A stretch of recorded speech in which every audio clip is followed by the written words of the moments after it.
before you were a Christian, you were atheist, and I mean, assuming that as an atheist, when you die, the perspective is like, oh, it goes all black. We go into the fertilizer pit, whatever. Yeah, that was the perspective. And now it's heaven, eternity with Jesus, all of the above.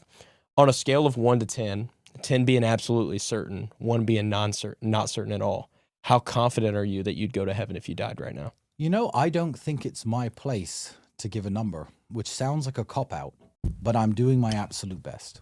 I'm doing my absolute best to do good in this world. I have absolute faith in the resurrection of Jesus Christ, which I quoted earlier as the cornerstone to Christianity. I don't feel like I go to church on Sundays to try to move my point score along. I don't believe I pray to move my point score along. I'm very careful when I pray not to ever ask for anything personally for myself, just to ask for things like strength and wisdom to help me deal with the situations that I find myself in. I don't live in a way that I'm trying to shift this needle, so I've never thought about what my position on it is going to be, because I feel like God knows the truth of all of our hearts, and it's his place to judge us ultimately. So I personally feel like a 10.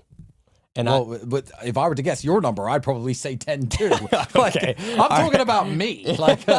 My life hasn't always been so perfect. Well, I said, me either. I've made a lot of mistakes, and I'm broken. And the reason why I asked and said that is because you said something that.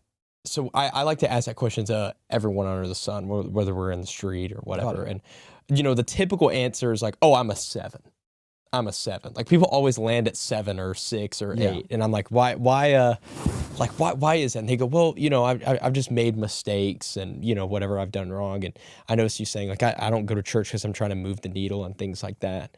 And the reason why I say I'm a 10 is because I neither of us can do anything to get into heaven. It's about what Jesus has done. Exactly. That's why, so that's where I get my confidence from, is Jesus.